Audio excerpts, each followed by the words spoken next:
سلام ومرحبا بكم معايا في القناة.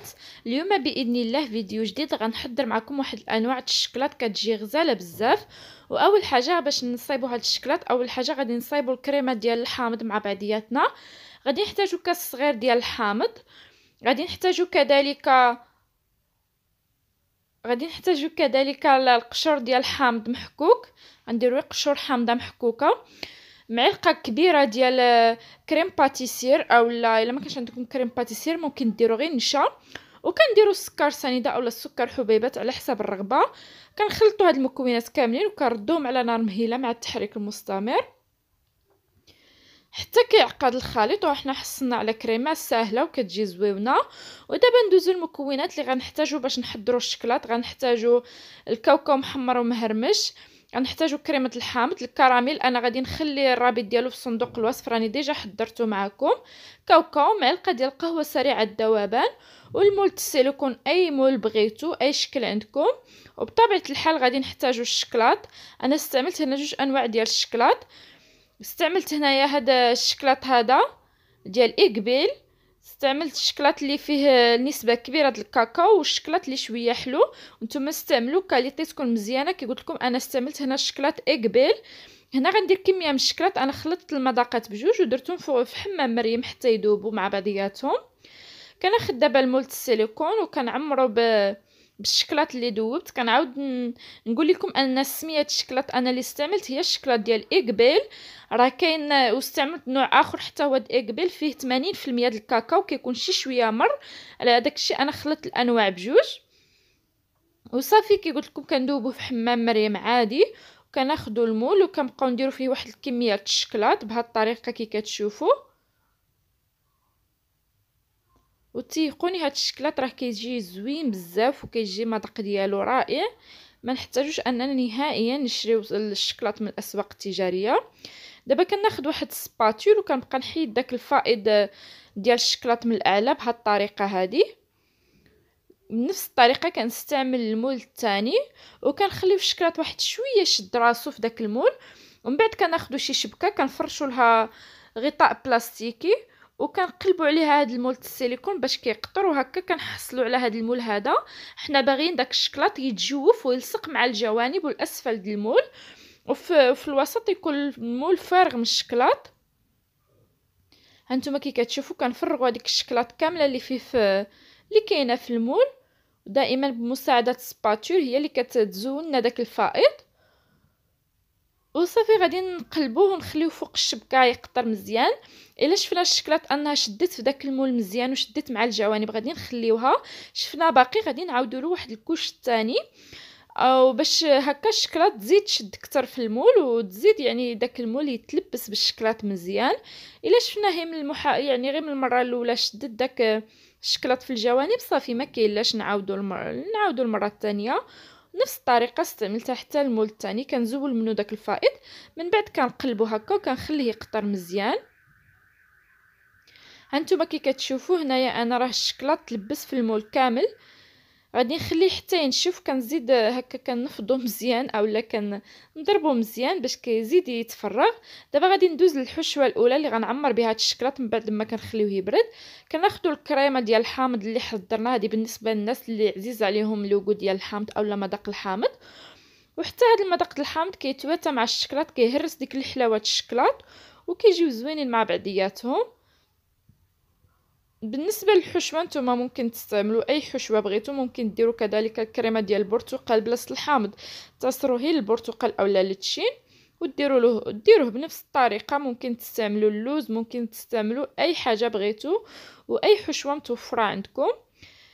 صافي بهذه الطريقه كنديروا دوك القطع كاملين د الكريمه وكناخذوا الشكلاط اللي عندنا دايب. عفوا انا هنايا قبل غادي نزيد له شويه ديال الكاوكاو مهرمش ومحمر.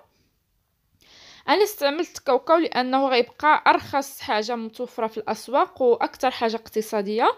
ممكن ديروا اللوز، ممكن ديروا القرقاع، ممكن ديروا النوازيت، الواكاجو اللي بغيتو الواكاجو نواكاجو مهم اللي متوفر عندكم.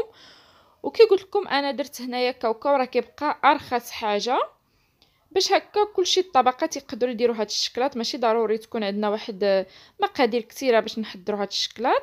صافي من بعد كنعمر هاد القالب هذا بالشكلاط، وديما بمساعده ديال سباتول كنحاول انني نساوي داك المول كامل بهاد الطريقه، وكنزولو داك الفائض وكنخليوه كنديروه يبرد في المجمد باش هكا غير كنسرعوا العمليه اكثر. وخصكم تعطيوه شي شويه د الخاطر، واخا ترون الدنيا ماشي مشكل، من بعد كلشي دابا يتجمع. دابا غادي ندوز باش نحضر المذاق الثاني. انا غنستعملو بالمذاق د القهوه. درت هنا واحد نص كاس صغير ديال الحليب، زدت ليه معلقه كبيره ديال القهوه سريعه الذوبان، ودرتها فوق البوطه حتى تلقت مزيان في داك الحليب. وكنضيف له واحد 150 غرام ديال الشكلاط الاسود اولا الشكلاط اللي مستعملين، وباش كنصايبو هكا واحد الكاناش ديال الشكلاط بنكهه القهوه. وبالنسبه لهنايا لصلصه الكراميل، انا ديجا حضرتها معكم في واحد الفيديو في الطورطه، صايبت به الطورطه، زينت به الطورطه. غادي اللي مهتمين غادي نخلي الرابط الوصفه في صندوق الوصف. وصافي هنايا ضفت له واحد الكميه كاوكاو مهرمش باش يجي يعطي واحد القرمشه. ممكن تستغناو على هاد الكاوكاو تكتفيو غير بالكراميل، راه كيعطي واحد المذاق زويون. صافي من بعد ما نشف هاد المول حتى هو مشكلات، كناخذوا داك الكراميل وكنضيفو بواحد الطبقه ديال صلصه الكراميل اللي ضفنا لها كاوكاو كي قلت لكم، وكنبقاو نضيفوها في المول على هاد الطريقه هذه. غادي ندير انا هنايا 3 ديال المذاقات مختلفين، نتوما ممكن تنوعوا ممكن تنقصوا على حسب الرغبه وعلى حسب المذاق اللي كيعجب كل واحد من افراد الاسره ديالكم. هذا الكراميل راه غيعجب الوليدات بالخصوص لانه كيجي شي شويه حلو. هنا من بعد ما وجدت الكاناش بنكهه القهوه، صافي كنصبوها هكا في الوسط وهي سائله. هاد المذاق القهوه كيجي غزال وكيجي شي شويه، ما كيجيش حلو بزاف. هذا بالنسبه للناس اللي ما عزيزاش عليهم الحلاوه واللي كيعجبهم القهوه، راه غادي يعشقوا هاد الشكلاط هذا بالنكهه القهوه. صافي بنفس الطريقه غادي ناخذوا الشكلاط اللي مذوبين وغادي نصبوه فوق المول ونديروه في المجمد باش نسرعوا العمليه، وباش في نفس الوقت هاد الشكلاط هذا يجمد بسرعه، لاننا ما غاديش نكتفيو غير يعني غادي نضوب الكميه، ما غنديرش غير هاد الكميه هذه. صافي كنكملوا دابا غنتلاقاو باش نحضر واحد النوع اخر من الشكلاط كيجي شبيه بالشكلاط فيريرو روشي، ولكن ماشي بحالو تماما. مهم هنا كناخذوا الشكلاط الاسود كندوبوه، وكناخذوا الكوفريت اولا كناخذوا الكاطو اللي كيكون مقرمش او اللي كيكون على شكل باسطه. انا خديت هنايا 3 ديال القابصات ديال راه كيدير غير درهم، وكنطحنوهم مزيان. من بعد كناخذوا الشكلاط كندوبوه في حمام مريم وكنخلطوا مع هذا الكاطو هذا اولا هاد الباسطه اولا الكوفريت، كل واحد شنو كيقول له. وصافي من بعد غادي من بعد ما يتخلط هذا الخليط مزيان غادي نديروا واحد الكويرات يكونوا متساويين الحجم اللي بغيتو. كل ما كان الحجم صغير كل ما كان احسن. غادي نديروا واحد الكرات على هذا الشكل هذا. وانتم الا كان توفر عندكم النوازط اولا البندق، من الاحسن انكم ديروا حبه ديال البندق في الوسط. انا كنتوفر عندي غير كاوكاو غادي ندير غير كاوكاو. كي قلت لكم الا كان النوازط اولا البندق، من الاحسن انكم ديروا النوازط في الوسط. الا ما كانش غير كاوكاو راه قاضي الغرض. وكنديروا ديك من بعد ما درنا ديك الكاوكاو في الوسط كنسدوا عليه وكنديروا الكره على هذا الشكل هذا. وصافي بنفس الطريقه غادي نعاود كره تانية حتى نكملوا الخليط كامل بنفس الطريقه، ونحاولوا اننا نديروا الكرات يكونوا متساويين عندنا ميزاننا. وصافي في هذه الاثناء انا راني كندوب الشكلاط الثاني في حمام مريم، وغادي ناخذ واحد الكميه ديال الكاوكاو اللي محمر ومهرمش، وغادي نضيفوا ها نتوما كي كتشوفوا هذه هي الشكلاط. كي قلت لكم غادي ناخذ واحد الكميه د الكاوكاو وغنضيفوها للشكلاط. نتوما الا كنتو غادي تخدموا بالنوازيط اولا بالبندق، من الاحسن انكم ديروا البندق، يعني تعوضوا داك الكاوكاو اللي درت انايا تعوضوه بالبندق، راه كيجي المذاق ديالو احسن بطبيعه الحال.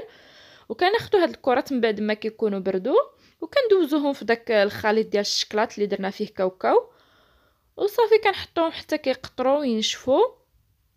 وهانتوما راه كيجي ملبس بداك الشكلاط فيه داك الحبيبات د الكاوكاو، راه كتعطيهم واحد القرمشه رائعه وكيجي الشكل ديالها زوين وحتى المذاق كيجي رائع.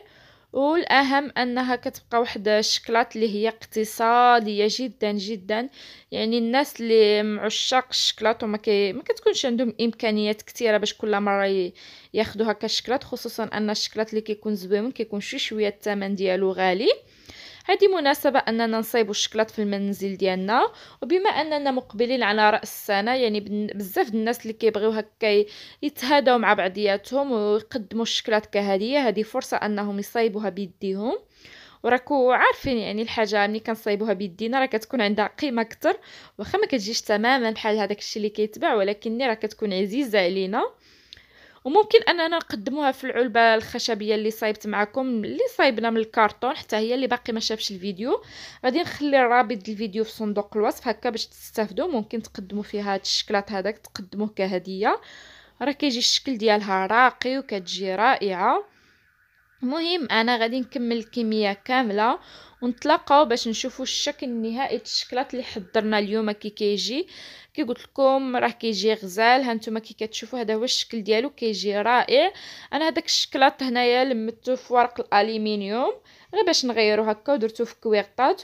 وشتو الشكلاط كيجي الشكل ديالو كيجي لامع وكيجي غزال بزاف، وكيجي عطي واحد البريون رائع. وكي قلت لكم انا قدمته في هذه العلبه هذه، قدمت فيها الشكلاط، راه كتجي علبه راقيه وكيجي الشكل ديالها غزال، كتزيد تعطي واحد القيمه لهذا الشكلاط هذا. وهكا نكونوا حضرنا اليوم 3 4 الاشكال ديال الشكلاط بمذاقات مختلفين، بنكهات مختلفين. صايبنا النكهه القهوه لعشاق القهوه، والنكهه الحامض او السيترون بالنسبه للناس اللي عزيز عليهم الحامض، والكراميل بطبيعه الحال كلشي الوليدات كيحماقوا عليه. وهانتوما الشكل ديالهم راه كيجي غزال، وكيجي كي قلت لكم فيها واحد اللمعان زوين. وحتى هاد الشكلات اللي فيها هاد المكسرات هكا كيجي غزال. وهذا هو الفيديو ديال اليوم. كي كنقول ديما نتمنى تكونوا استفدتوا مني ولو القليل، ونتمنى نكون خفيفه ظريفه على قلوبكم. واللي باقي ما اشتركش يشترك معايا في القناه ويضغط على زر اشتراك او صابوني ويفعل الجرس باش هكا يوصلكم كل جديد. ودعموني بلا جيم وبارطاجيو مع الاصدقاء ديالكم في مواقع التواصل الاجتماعي. وشكرا الى فيديو مقبل ان شاء الله. وهنا غادي قبل ما نختم هذا الفيديو غادي نفتح معكم واحد الشكلاط اللي بالنكهه ديال القهوه. هانتوما كي كتشوفوا راه كتجي غزاله وكتجي داك القهوه بالشكلاط سائله من الداخل. وشكرا الى فيديو مقبل ان شاء الله.